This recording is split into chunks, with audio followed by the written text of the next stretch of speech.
Welcome here and welcome to our second episode of our Friends series with our Epereia group. Today we have Ally Moran, who is going to be sharing in our Friends series. Today's session is on empathy and what does it mean to be a good friend and how do you be a good friend to others. We're going to have some really great information right near the end of the video on how can you show empathy to others, who can you be empathetic with, can you be empathetic to everybody in your life. So I hope you guys tune in and watch this. And Ally, thank you so much for being on our podcast this week. You're talking about empathy. Could you give us, what's the difference between sympathy and empathy?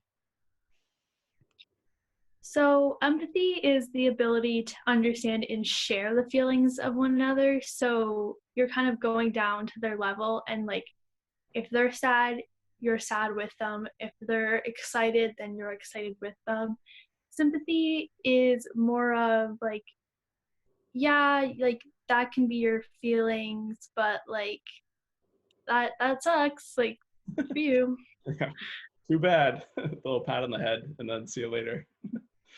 Yeah, no, for sure. And so obviously, when we're talking about friends today and what does it mean to be a good friend, we're going to hone in on that quality of empathy. And today we're talking about the story of Job in the Bible. Could you give us a little bit of background on Job? Who is he? What's going on? And we're going to talk a bit about his friends as well. But you want to just give us some backstory? Yeah, so Job is a book in the Bible, and it was around Abraham's time.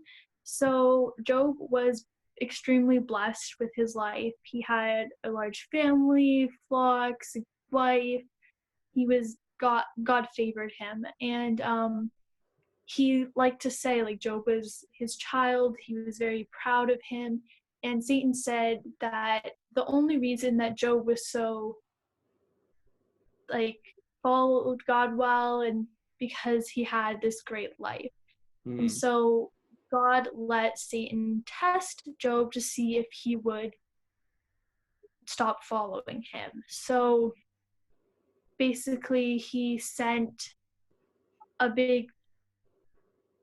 he killed off his 10 children and he killed all of his flocks, and his wife told him to curl up and die.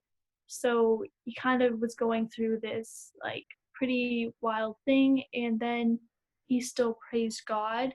Mm-hmm. So when Satan asked to test him again, God agreed, and he got covered in sores all over his body. Yeah, I know. Yeah.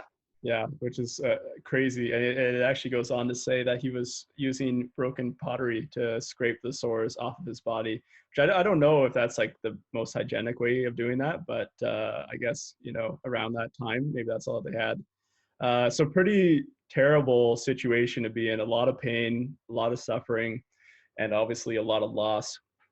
So now Job's friends come on the scene. Do you want to give us a little bit of information about how they kind of react to this Job that's stricken with pain and loss and suffering?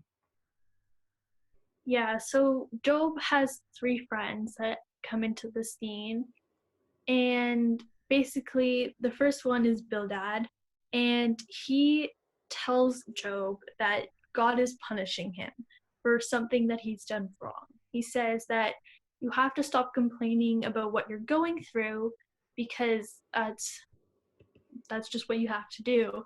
And if you don't take my advice, like I don't know like what's gonna happen, like I don't know if we can be friends type of thing. He's like, it's kind of just, if you don't take my advice, I'm just gonna be angry with you and I'm not gonna want to help you. Mm-hmm. And then his friend Zohar comes in and he says, you have to smile and forget your problems. You just gotta be positive, think positive, like that is what's gonna get you through this. And it's honestly, it's kind of your fault that this is happening type thing. Like that's not something that you want to hear, but that's what Zohar tells you. That's the last thing you want to hear, for sure. But this is all your fault. And then there's a third friend. Yeah, so we have Elihu who comes in and he's my least favorite. He says he gets mad at Job for not listening to him because he says that he's trying to control Job's feelings by saying like, you should not be questioning why God is doing this. Like, God, like, you can't question God. That's not an option. And he kind of just says, like, you just have to listen to me, just be positive, and it's all going to be okay. Mm. And got mad at Job when he's like, I'm in pain, like, I'm not doing great. He got mad at Job for saying that. So it was kind of not great either. No, no, and especially to say that he was wrong for questioning God or doubting him. It's okay to have questions and to have doubts. I wrestle with doubts all the time and questions all the time, and it's so good that his friends were there. I think his friends did some things correctly, and they also made a lot of really bad mistakes. What kind of takeaways can we get from Job's friends and their actions here? So some of the things that we can take away from it is they did do some things right. So after all of this happened to him, he went into a 7-day mourning period, and his friends came and sat in silence with him, which is one of a very, like, that's one of the very important things to do when you have a friend going through that. And I think that was something that they did that was right. But then they also did some things that were wrong because they couldn't help him. Like, Mm-hmm. physically, they couldn't help him. Mm-hmm. So they couldn't just be honest and say, like, Job, like, we don't know why this is happening. Like, this, we don't know why. Maybe you should talk to God. They didn't encourage him to speak to God and kind of let God handle it. They kind of just tried to handle it themselves. They didn't want to help him go through it. They just wanted him to be happy so that they could go back to having fun times together. Mm. Yeah. Yeah, and I think that after sitting with him for 7 days, they're kind of like, okay, where's the progress that's being made? I feel like they came in with the motive of we're here to solve all your problems and point out why you made these mistakes and why this is happening. And when in reality, they just had to be there for their friend and just cry with them. And yeah, sometimes mourning takes longer than other people think it might take or expect it to take. You're supposed to take your time, however long that's going to take while you're mourning or going through that loss or sorrow. And I think Job's situation is, yeah, no exception for sure.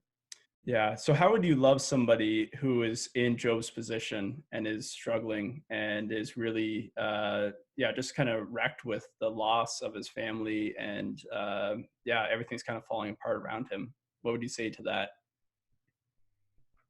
It's definitely not easy to love someone when they are hurting because typically they're not feeling very loved, they're not feeling very open to, like, happiness. So it is hard to love someone in that situation, but you need to kind of go down and just sit with them and, like, just kind of be there for them, even if they're not going to necessarily want to talk all the time. Just sitting there with them in that space is kind of very important. Yeah. Yeah, absolutely. I completely agree. Do you want to give us a little bit of the ending of the story of Job and just kind of wrap up the video for us here? So, kind of after Joe went through this and his friends and stuff, he kind of had this situation go on. God blessed him Mhm. for the rest of his life with sheep and camel and all sorts of stuff like that. He had 7 more sons and 3 daughters, and he was just very blessed with his life because he went through this. Mhm. Yeah. Yeah, and I like to, while Job is in his suffering and he's crying out to God, God doesn't reveal why he's doing it or why this is happening, but instead he actually shows him through that vision all the inner workings of the universe. And I just think that's so unique and that's so telling to who God is, that there's so much going on in the world and in our lives that we don't understand yet. But we know that God is using all of it for one way or another.